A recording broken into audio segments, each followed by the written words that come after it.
Something I've discovered in my expat life or immigrant life, however you want to call it, is that America needs you sick and the UK needs you healthy. I didn't understand any of that when I lived here. In the UK, when I get sick, the system loses money. In the United States, when you get sick, the system makes money. This isn't a political opinion, okay? It's just how the math works. Once I understood this, I couldn't look at American healthcare the same way ever again.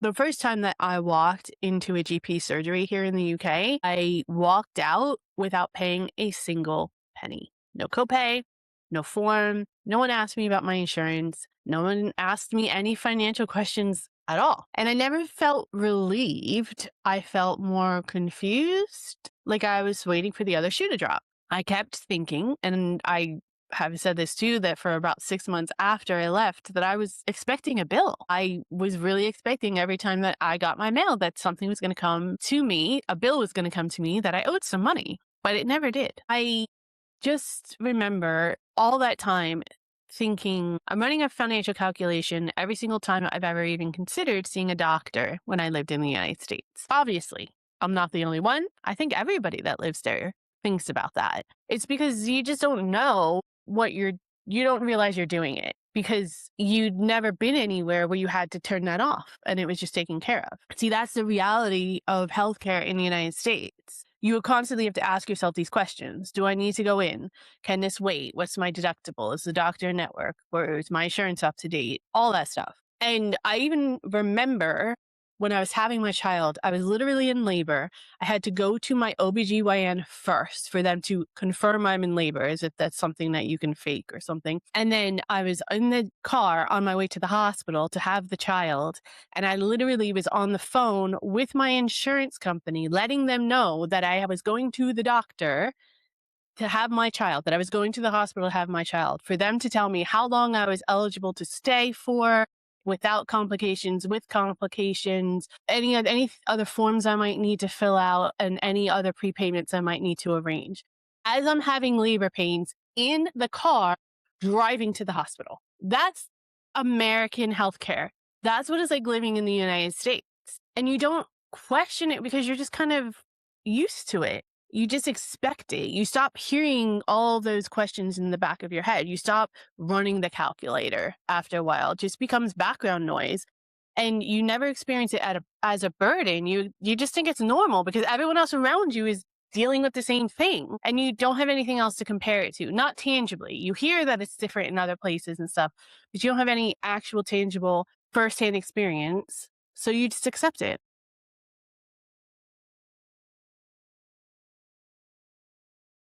So here's the part that blew my mind when I was able to experience something else and was able to fully understand it as well. So the UK funds the National Health Service, the NHS, through taxes, which means the government is paying for it, essentially. You pay into a pool that the government manages. So that means when someone in the population gets sick, the government spends more money. When the population stays relatively healthy, the government spends less money. And when the government overspends on healthcare, it's a political crisis. People get voted out, heads start to roll, almost literally. No, not literally. I don't think they chop people's heads off anymore in the UK. Maybe they do. I don't know. Still learning. Caveat. All right. So the government but the government overall is financially and politically motivated to keep you healthy in the UK, not to treat your illness, to prevent it in the first place. Preventative care. That's why the NHS will call you to have a smear test. I actually get texts all the time when I'm due. That's why they follow up on your blood pressure, and the GP will talk to you about your diet before you have a problem.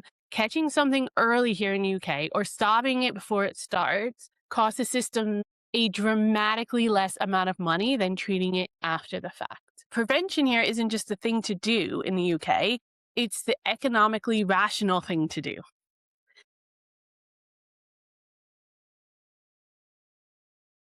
In the US, healthcare is run by private insurers, hospitals, pharmaceutical companies. They're all businesses. They have shareholders. They have fiduciary responsibilities. And the fundamental question for any business, as you know, is how do you grow revenue? You grow healthcare revenue by having more sick people who need more treatments. You grow pharmaceutical revenue by having more people on medications for longer periods of time. I'm not describing a conspiracy theory.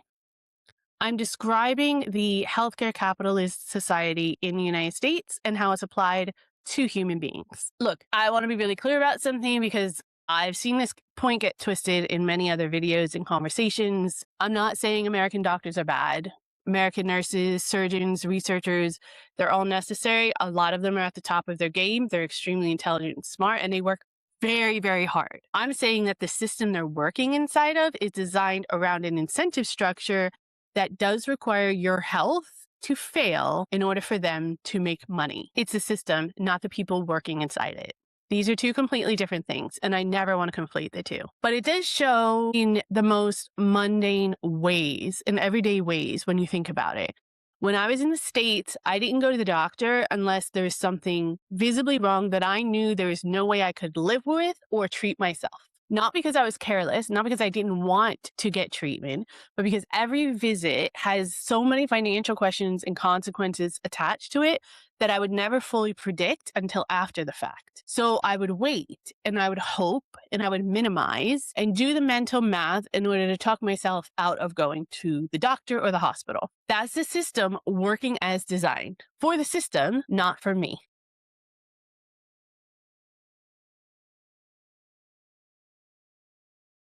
But here's a part of the conversation I think often gets missed when we talk about like comparing US, UK healthcare kind of stuff. Medical debt is the #1 cause of personal bankruptcy in the United States of America. It's not gambling. It's not even education, which is surprising when you think about it.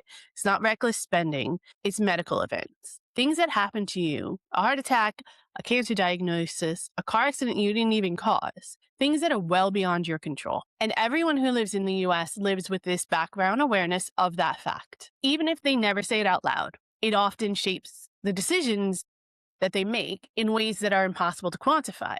Whether you change jobs because you can't lose the insurance, whether you leave a bad marriage because you can't afford COBRA, which are insurance payments after the fact once you've lost your coverage, whether you start a business because the risk of getting sick while uninsured is too high, whether you stay in a situation that's making you absolutely miserable because the alternative could be so much worse. The fear of losing healthcare keeps people complying in a way that I think a lot of people outside the US don't understand, in ways that I don't even think is fully recognizable by the residents of the United States themselves, because they've never lived anywhere else where you can actually remove that fear. Since moving here to the UK, I have started a business. I've taken professional risks that I never would have taken in the United States, not because Britain is some kind of utopia, because it's definitely not, but because the worst case scenario is different here. The floor is different. If something goes wrong with my health, I'm not about to lose everything that I've worked for. And when you think about it, that's the American dream, right? Life, liberty, the pursuit of happiness, having the house in suburbia, having the dog, being able to cut your lawn on Saturdays, the freedom to build something, the freedom to find the opportunity and to make it work and take the chance. But it's a little hard to pursue happiness when the system that is supposed to support your life is actually financially incentivized by your decline.